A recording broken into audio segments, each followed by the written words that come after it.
ត្រជាក់ម្លេះគេងទៅចាប់ពីថ្ងៃស្អែកទៅយើងត្រូវរកផ្លូវរស់ហើយ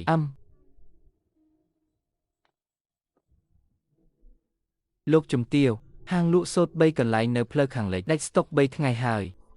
អតិថិជនអូច្រើនណាស់ថៅកែឈិននៅហាងអង្គរប្រាប់ថាបើអង្គរពីភាគខាងត្បូងនៅតែមិនទាន់មកដល់ទៀតខែនឹងប្រកាសជាត្រូវបិទទ្វារហើយខាងហាងថ្នាំវិញថ្នាំខ្លះសល់លក់បានតែ3ថ្ងៃទៀតទេចុះខាងរីទីយាតវិញថាម៉េចដែរមនុស្សរបស់រីទីយាតកាលពីម្សិលមិញបានទៅខាងនាវីចគេថាត្រូវឆែកឆេរទុកចំនួនពីខាងត្បូងទាំងអស់យ៉ាងតឹងរ៉ឹងក្រែងលោមានលួចនាំចូលអំបិលខុសច្បាប់ធ្វើចឹងងគឺចង់បិទផ្លូវរស់របស់ពួកយើងឲ្យជិតឈឹងហ្មងលោកជំទាវបើនៅតែអញ្ចឹងទៀតហាងរបស់យើងច្បាស់ជាបានហើយខ្ញុំដឹងហើយពួកឯងត្រឡប់ទៅវិញអស់ទៅហើយប្រាប់ថៅកែគ្រប់ហាងផងថាទំនិញទាំងអស់កំពុងនៅតាមផ្លូវហើយបាទលោកជំទាវ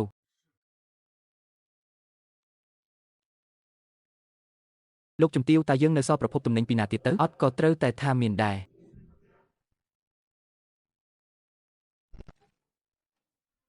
ខាងកំពង់ផែជីនមានដំណឹងមកហើយមានក្រុមឈ្មួញពីសមុទ្រខាងត្បូងមកដល់មេកយរបស់គេតកូលីនធ្វើជំនួញខាងគ្រឿងទេសនិងថ្នាំសង្កូវសមុទ្រខាងត្បូងមិនរឹតតែឆ្ងាយជាងមុនទៅហើយទេឆ្ងាយនឹងហើយទៅល្អដៃរបស់រីទីយាតលោកមិនដល់នោះទេខ្ញុំបានបញ្ជូនមនុស្សឲ្យទៅតាក់ទងគេហើយតែគេទារថ្លៃមិនថោកទេប៉ុន្មានទៅថ្លៃជាងទំនិញពីខាងត្បូង3ភាគ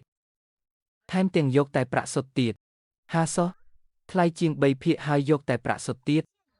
តើយើងទៅរកប្រាក់សុទ្ធច្រើនម្លេះពីណាមកទៅកុំបារម្ភអីលុយប៉ុណ្ណឹងមិនបាច់ឲ្យខាងយើងអ្នកចេញទេខាងភូមិគ្រឹះហៅចាប់ផ្ដើមតច្រោះហើយតាមការរីកាលោកជំទាវឈិនថ្ងៃនេះបានជួបមេការ3នាក់នាងព្រមចុះខ្ញុំហៅនៅទេក្រាបទូលតែប្រកាសជាតិស៊ូមិនបាន5ថ្ងៃទៀតទេ5ថ្ងៃយើងចង់ដឹងណាស់ថានាងអាចទ្រាំបានយូរប៉ុណ្ណាក្រាបទូលព្រះអង្គខាងនាវីចកំពុងផែជីនរីកាមកថាមានក្រុមឈ្មួញពីសមុទ្រខាងត្បូងនឹងមកដល់នៅ3ថ្ងៃទៀតមនុស្សខាងភូមិគ្រឹះហៅបានទៅតាក់ទងរួចហើយក្រុមឈ្មួញសមុទ្រខាងត្បូងឯងមិនប្រាប់យើងថាប្រភពទំនិញពីខាងត្បូងដាច់អស់ហើយតើអីសមុទ្រខាងត្បូងមិនរាប់ចូលខាងត្បូងទេរាប់ថាជាក្រៅប្រទេសយើងមិនខ្វល់ថាវាមកពីណាទេទៅប្រាប់ខាងនាវីចថាទូកជំនួញនោះមានលួចបង្កប់ទំនិញខុសច្បាប់រួចរឹបអូសយកមកឲ្យយើងព្រះអង្គក្រុមឈ្មួញនោះមានលិខិតអនុញ្ញាតត្រឹមត្រូវខាងនាវីចគ្មានសិទ្ធិរឹបអូសទេអញ្ចឹងក៏រកលេសអីទៅវើយឆែកពន្ធឆែកឯកសារឆែកអីក៏បានដែរឆាប់ទៅ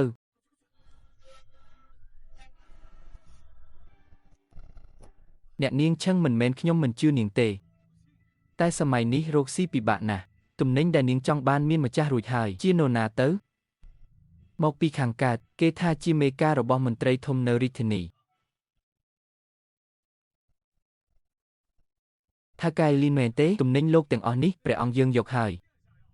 សុំទោសមិនដឹងជាព្រះអង្គមួយណាដែររីទីយាត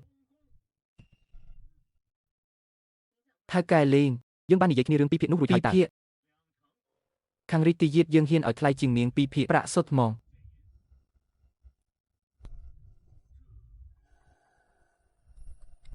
ឆឹងយាកនៅមិនទាន់ត្រឡប់មកវិញទៀតទៅកំពង់ផែជីនមួយជើងទៅមកយ៉ាងលឿនក៏ចំណាយពេល2ថ្ងៃដែរចុះបើត្រូវរីទីយាតស្ទាក់យកទំនិញនោះគិតមិនទៅអញ្ចឹងមានតែរកផ្លូវផ្សេងទៀតហើយអ្នកនាងទាំងពីរលោកជំទាវអញ្ជើញឲ្យទៅជួបបន្តិច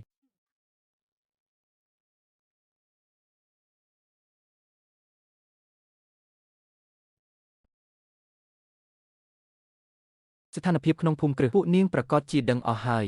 ចាស់សពួរយើងដឹងហើយ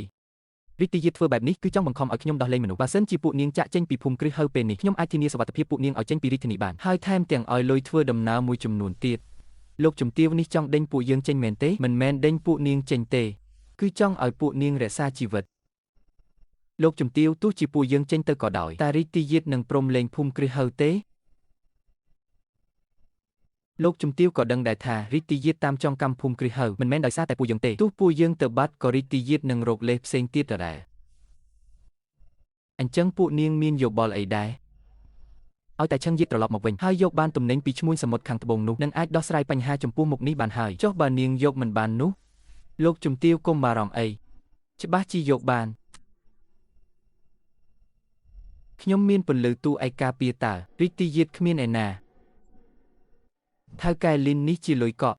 ពេលទំនិញដល់រាជធានីនឹងទូទាត់ឲ្យលោកទាំងអស់អ្នកនាងឆឹងមិនមែនខ្ញុំមិនគោរពពាក្យសន្យាទេគ្រាន់តែខាងរីទីយាតនេះ